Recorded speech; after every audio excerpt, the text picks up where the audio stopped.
Comment ça va YouTube? Comment allez-vous? Moi, je sais pas comment je peux me sentir. Je sais pas si je dois me sentir joyeux, reconnaissant, ou je sais pas si je dois me sentir frustré. Tellement cette équipe-là,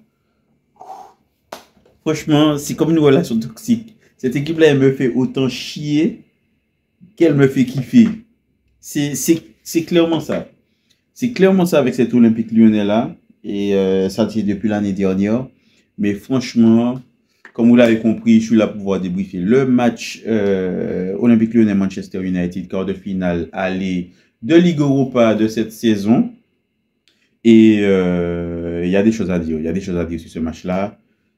Déjà, on va parler des conférences de presse où André Onana avait déjà allumé la mèche en parlant, en disant que son équipe, que Manchester United sont largement supérieurs à nous. Donc, qu'en gros, qu'ils ont pas peur de nous et que bon, ils vont faire quelque chose. Il y a Nemanja Matic qui a répondu pour dire que bon, venant voilà, d'un des pires gardiens actuellement, c'est un petit peu présomptueux de dire ça. Donc bon, on va dire le décor était posé, excusez-moi. L'animosité, elle était là pour qu'on puisse avoir une confrontation digne de ce nom. Les supporters ont joué le jeu puisque le stade était à guichet fermé. Je crois qu'il y avait 57 000 personnes dans le stade. J'ai des amis qui sont allés justement au stade. J'espère que vous avez kiffé, les gars. Moi, j'ai supporté comme d'habitude l'Olympique Lyonnais à 8000 km depuis la Martinique. Mais franchement, ce match-là, je ne vais pas dire que c'est un très bon match de l'Olympique Lyonnais. Je ne vais pas dire que c'est un très mauvais match de l'Olympique Lyonnais. Je vais dire que c'est un match où Lyon pouvait faire largement mieux. Mais ils auraient très bien pu faire aussi largement pire. Et il faut aussi savoir que Lyon se présentait sans ailier de formation, on va dire ça comme ça, puisque Ernest Nuama est out pour la fin de saison. D'ailleurs, pour un rétablissement à lui, puisque rupture des ligaments croisés oblige lors du dernier match de Lyon contre Lille en championnat. Ouais, c'est là qu'il s'est blessé, il me semble. Donc voilà, on n'avait pas Enas Nuama, on n'avait pas Malik Fofana qui est trop court pour pouvoir reprendre la compétition, qui est toujours en soins. Depuis son coup qu'il a pris, coup en torse, je ne sais pas, qu'il a eu en sélection lors de la dernière trêve hivernale. Donc, sans Malik Fofana, sans Ernest Nuama, on sait que ça aurait été compliqué parce qu'on a, en enlevant ces deux joueurs-là, on a beaucoup plus de joueurs qui ont des profils axiaux, que ce soit au milieu de terrain ou que ce soit en attaque. Donc, la composition, elle était faite de cette façon-là. Je vais la faire de tête. Il me semble que côté gauche, c'était Wesley Maitland-Niles en charnière centrale. Clinton Mata avec Moussa Niakate. Côté droit, Wesley Maitland-Niles. Donc, non, je commence tout. Donc, Tagliafico côté gauche, Maitland-Niles côté droit et Niakate Mata dans l'axe. Perry, bien sûr, dans les cages. Au milieu de terrain, on avait un milieu qui se composait de Paul Akwoku qui revient de loin. Parce qu'il me semble que depuis 2023, il n'enchaînait pas les matchs avec Lyon, qu'il avait été mis au placard et qu'il a fait dernièrement que 2 entrées en toute fin de match avec l'Olympique Lyonnais. Donc, il a été mis au milieu de terrain avec Jordan Veretout et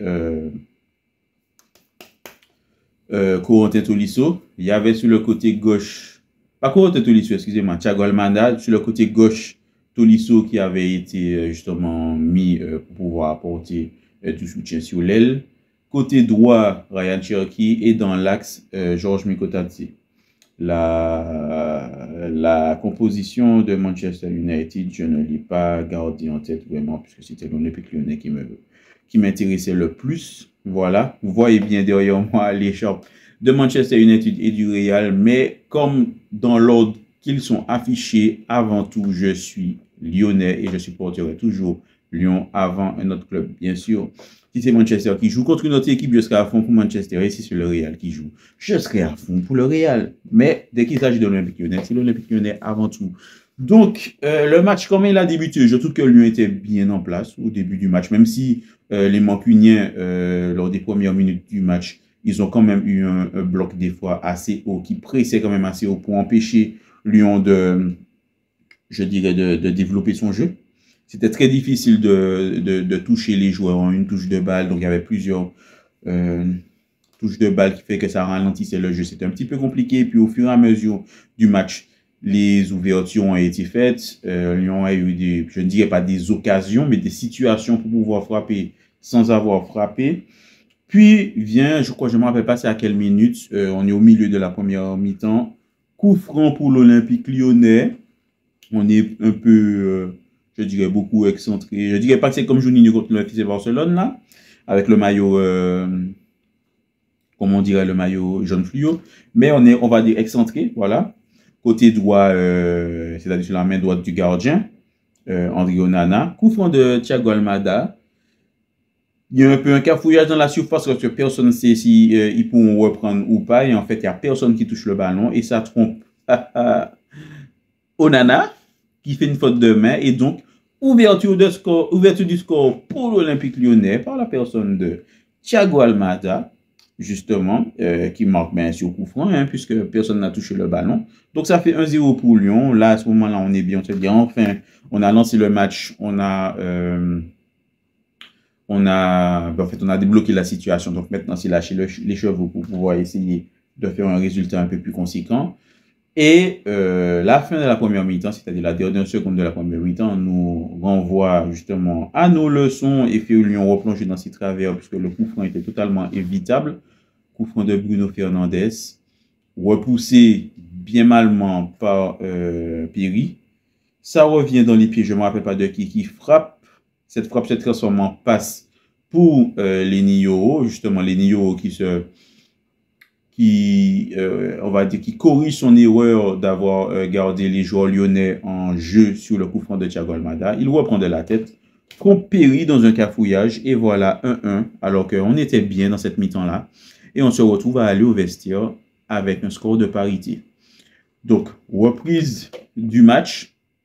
Là, je trouve que United est quand même un peu plus entreprenant que Lyon, sans, je sais pas, une période de flottement, je ne sais pas si c'est une période de doute et tout. Paul Akpoglu qui doit céder sa place parce qu'il peut pas tenir. Donc, désolé, petit souci technique. Nous disions Paul Akpoglu qui doit céder sa place à Alexandre Lacazette parce que, voilà, il a trop tiré sur la machine. Il faut dire qu'il n'a pas beaucoup de minutes dans les jambes, voire quasiment aucune minute dans la saison dans les jambes. Et je trouve justement qu'il faut souligner son match parce que pour un joueur qui est en manque cruel de rythme, d'accord, et qui reprenait vraiment une compétition aujourd'hui, donc qui devait faire un match alors que ça fait des mois et des mois qu'il n'a pas joué. Il a vraiment tenu son rang. Je trouve qu'il a fait des choses intéressantes. Au tout début, les toutes premières touches de balle, c'était un peu compliqué. Puis, il s'est remis à l'endroit dans le match. Je trouve qu'il a été très présent dans la récupération de la balle et physiquement, il était présent également. Donc, je tire mon chapeau à Paul Akpoglu parce qu'il a donné son corps à la science ce soir. On va dire ça comme ça. Et donc, remplacé par Alex Lacazette. On voit avec le ghost tap du général sur son genou hein, depuis plusieurs matchs maintenant qu'il n'est pas totalement remis du coup qu'il a pris à l'entraînement au genou. Donc, je pense qu'il joue diminué, mais même chose, il donne son corps à la science pour pouvoir se sacrifier pour l'équipe. Et il faut le reconnaître, il est moins bon cette saison, mais Lacazette reste Lacazette et on a besoin de lui parce qu'il représente l'âme de cette équipe, il représente l'âme de l'Olympique lyonnais. Et on a besoin de lui, on a besoin de toute façon de toutes les forces pour pouvoir, on va dire, tenir en cette fin de saison. Donc, entrée d'Alexandre Lacazette. Donc, le match se déroule, il y a des occasions. Puis Mikotadze, il faut souligner que Mikotadze ne fait pas une bonne première mi-temps. Il fait que des mauvais choix. Donc ça nous a beaucoup pénalisé également, puisque sur les côtés, on n'a pas de joueurs avec de la vitesse. On avait Tolisso et Cherki qui ne sont pas reconnus pour leur vitesse de pointe, justement. Donc voilà, c'était compliqué. Mais l'association, je trouve, Mikotadze et Lacazette a un peu plus libéré Mikotadze qui a fait une deuxième mi-temps plus intéressante. D'ailleurs, là, je ne me rappelle pas qui est-ce qu'il mystifie par un petit pont, qu'il déborde.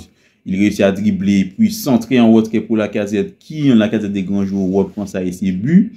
Alors, soit il est diminué, il n'est pas en confiance, donc il reprend mal le ballon, mais il y a aussi Maguire qui arrive en taclant avec son pied. Donc, je pense qu'il se retient parce qu'il voit le défenseur qui tacle, donc il se retient peut-être pour ne pas se blesser. Donc, une grosse occasion de rater. Il y a une autre occasion où il y a le centre en retrait, mais je crois que pour le centre en retrait, la frappe au-dessus de Lacazette.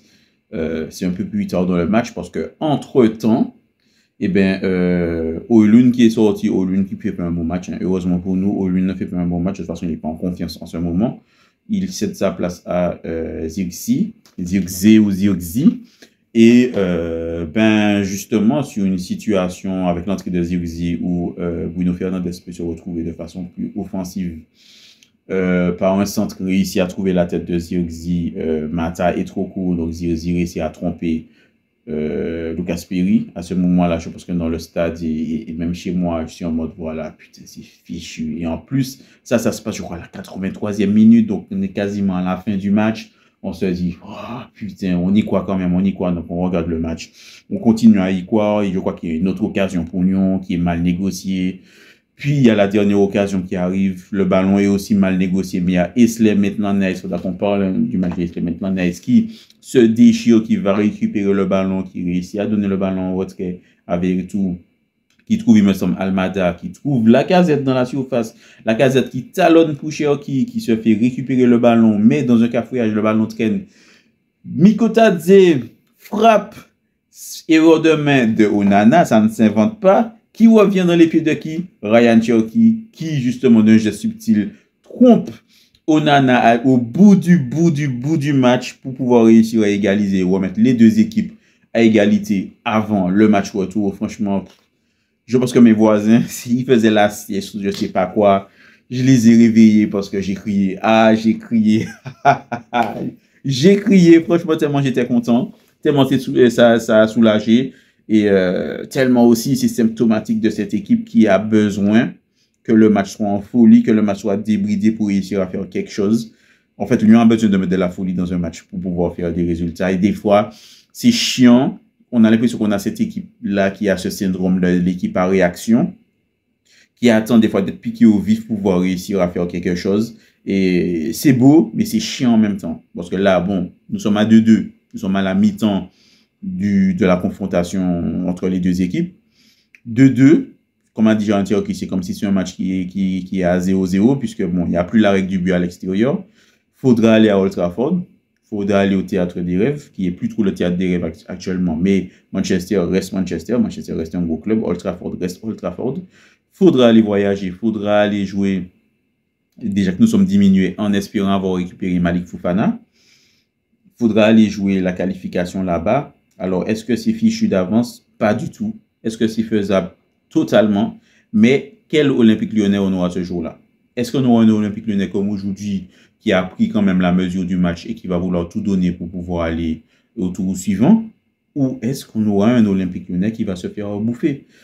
Parce qu'il y a largement la place pour se qualifier. On est à 0-0. 2-2, c'est équivalent de 0-0. Donc, il y a la possibilité de faire quelque chose. Que ce soit un 1-0 ou un 2, en fait, il y a la possibilité de faire quelque chose. Il faut juste aller gagner là-bas. Peu importe le score, il faut aller gagner. Donc, moi, je pense que l'Olympique Lyonnais a toutes ses chances. Maintenant, dans quel état on sera? Parce que on n'est pas le Paris Saint-Germain. Nous, voilà, on nous a dit non. Il n'y a pas de dérogation. Vous jouez contre OCR dimanche. Donc, on joue contre OCR dimanche. Et après, on va devoir jouer jeudi. Alors, certains m'ont dit, ou certains diront que ouais, que Lyon a largement le temps de récupérer. Puisqu'on joue dimanche, puis ensuite on rejoue jeudi. Flemme, vraiment flemme. Parce que moi, je pense que si on l'a fait pour une équipe qui a un match crucial, on aurait pu très bien le faire pour une autre équipe qui a un match crucial. Donc, franchement, ça fait chier.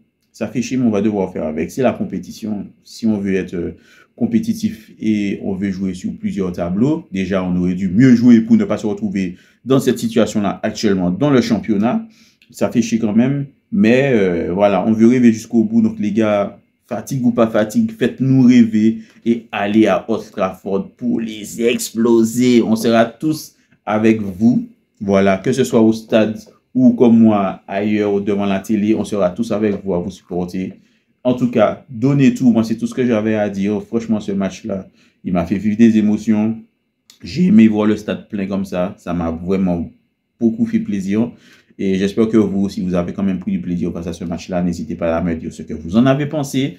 On peut échanger, on peut ne pas être d'accord ou d'accord tant que c'est dans le respect. Je réponds justement à tous les commentaires et n'hésitez pas également à liker la vidéo et à la partager. Si vous n'êtes pas encore abonné, n'hésitez pas aussi à vous abonner parce que même si la majorité, enfin, je parle de tout, je parle aussi de l'Olympique Lyonnais parce que je suis un fan invétéré de l'Olympique Lyonnais. Donc, si vous me suivez pour l'Olympique Lyonnais, vous aurez justement pas pour votre argent, mais bon, vous allez trouver votre intérêt. Si vous me suivez pour d'autres sujets, vous aussi, vous avez trouvé votre intérêt, en tout cas. Merci pour les futurs abonnés.